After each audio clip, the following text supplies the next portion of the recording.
For many people, the Wallace Collection is a treasure chest of art from 18th century France. Given an hour wandering through the galleries, one is bombarded by sumptuous cabinets, ceramics, gilt bronze mounts, and other works that literally dazzle the eyes. However, lurking within a dark corner of the medieval and Renaissance galleries is a rather enigmatic portrait. It shows a gentleman dressed in black in a cramped interior, surrounded by objects, holding a musical instrument. This picture shares something in common with the Wallace Collection's most famous painting, The Laughing Cavalier, in the fact that we have no real idea as to who the sitter is. I should share with you that this is probably my favourite painting in the collection. I would happily take it home with me if they let me out the door with it.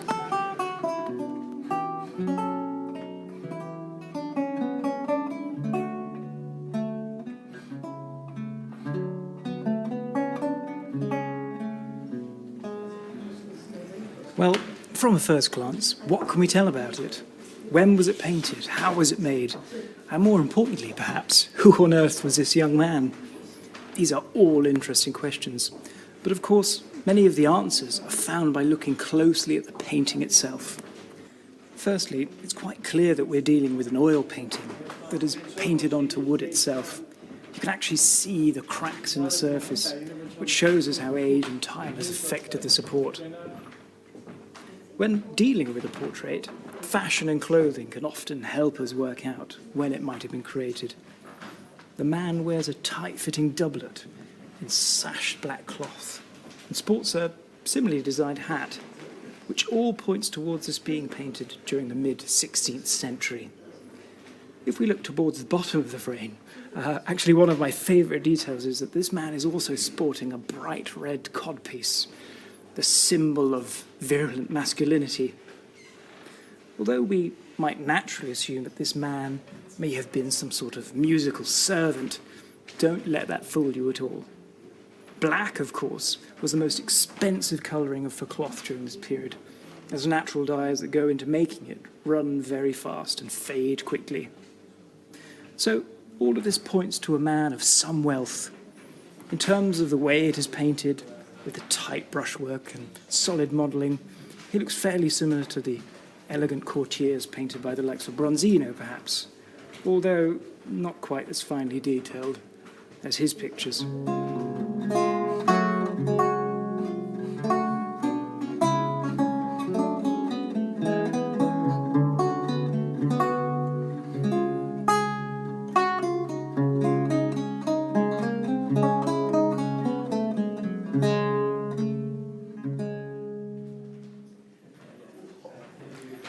Secondly, we can see that there is a multitude of different objects above the man's head.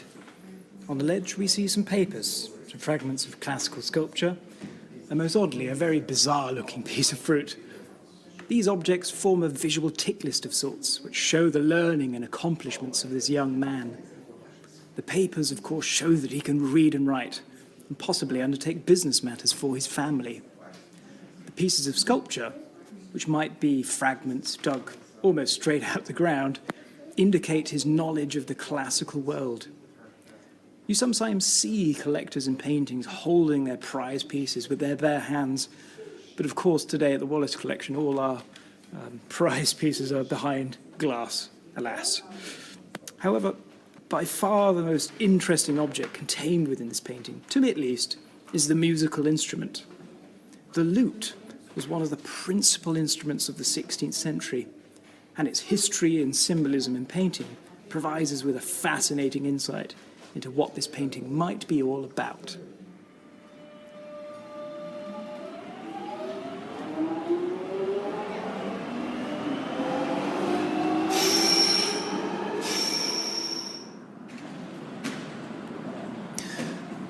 To find out more, I've come to visit luthiers Stephen Barber and Sandy Harris in their workshop in South London. Barber and Harris produce around 20 or so lutes a year, many based on surviving originals, or even sometimes directly based on instruments found in paintings. The term Aladdin's cave is one of great cliché in the modern world, However, I can find no better term than to describe Sandy and Stephen's workshop. It is full to the brim with exciting and interesting looking tools, woods, and other lute-making paraphernalia. I get straight to the point and ask them what made the lute so special in the period that this portrait was made. I should mention, Stephen suffers with a rare condition which affects his speech. He assures me he isn't drunk. Well, that's a slightly simplistic answer is portability. And when you finish playing, you often plug some cases hanging on the wall. Mm-hmm. So, to go back to the previous one about the survival rate, the fact that many did clearly were kept in cases. And we often wondered the simple fact of it being portable, few strings as opposed to a harpsichord, for example. Yes, I was going to say more portable than a harpsichord, fewer strings. Indoor instruments, so I take the point. Yes.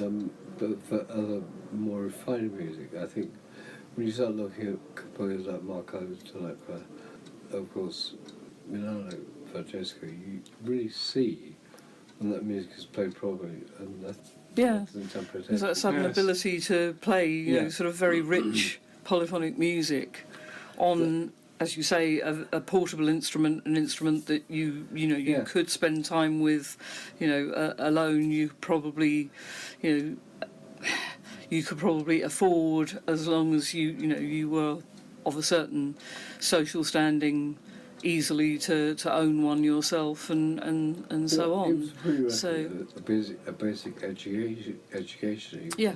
So one of the wonderful things about this painting at the Wallace Collection as well is that we can actually see, because the painter has paid so much attention to detail in terms of the form of the lute, and also he's obviously seen one in the flesh. Yes, yeah. And he's observed it very clearly. Yeah. He's maybe even made a drawing of it. Yeah. And he's also made a wonderful study of the rose, which is that lovely decorative, I guess, sound hole, which is finely carved. You have several examples here. And of course, one of the things about that lute in the painting is that it looks almost like it could be by one of the most famous lute makers of the 16th century. Of course, that gentleman's name was Laux, or Lau. I don't know how you pronounce it. We always say Laux, but Laux. whether we're correct or not, who knows? Lucas Mahler, we think is, we've seen it rendered as that, so probably originally that is his, the original Germanic version of his name. So, could you tell me a little about Laux Mahler? What do we know about him? Well, if anything. The literature is the main thing.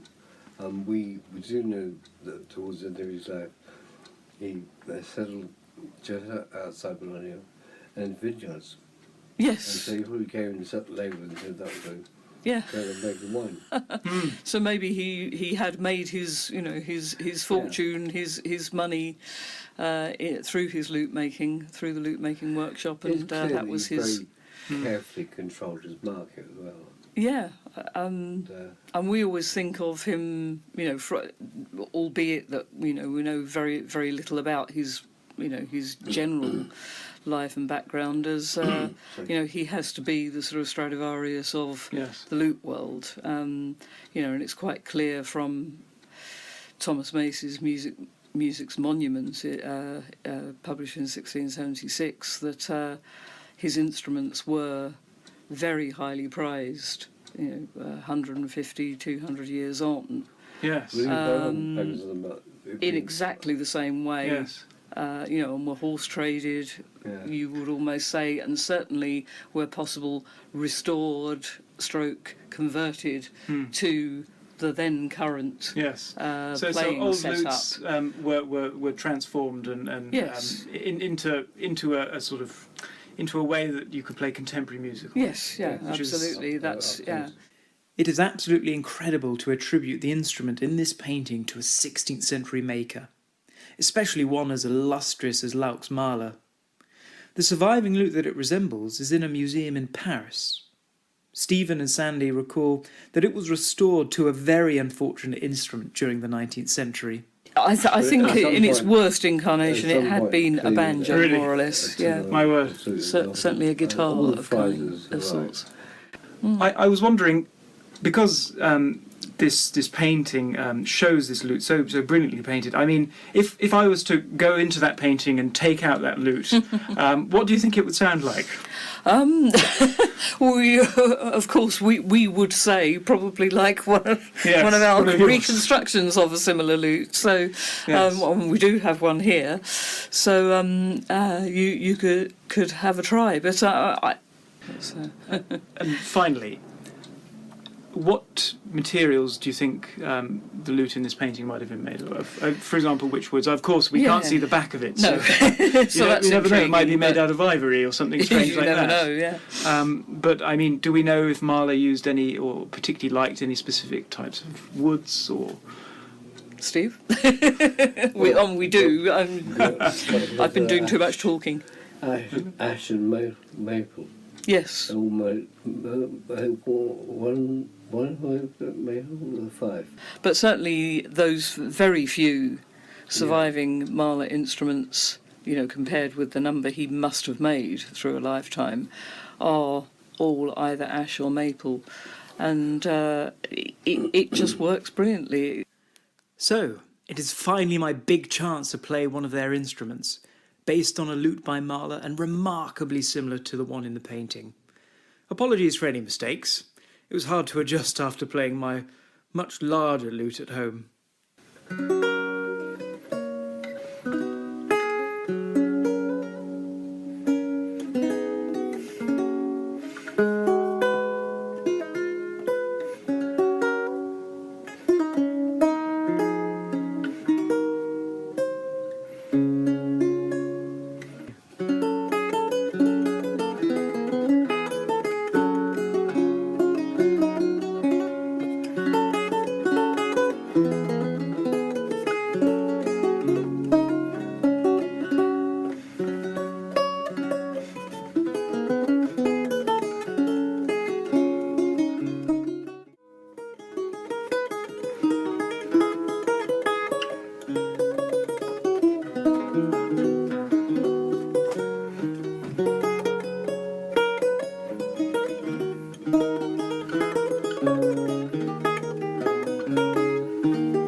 Returning to the painting, it is interesting to note that the sitter is holding his lute at the forefront of the picture. It is almost as if he is offering it to us in a way. Notice too how he has his back to a sword, which is dangling on a red ribbon from the shelf. Might this suggest a farewell to arms, perhaps? The associations of music and the lute with those of love is almost certainly what is evoked within this picture. One classical tale that relates to this notion directly is that of Orpheus. The Orphic tradition is associated with the ability of the instrument and musician to melt people's hearts. This points towards our courtier assuming the role of the lover. Perhaps this portrait was intended to show a man ready for marriage, or alternatively, he might already be betrothed. Just look at that enormous golden ring on his finger. Okay, so only one more mystery to solve. What on earth is that fruit behind his head?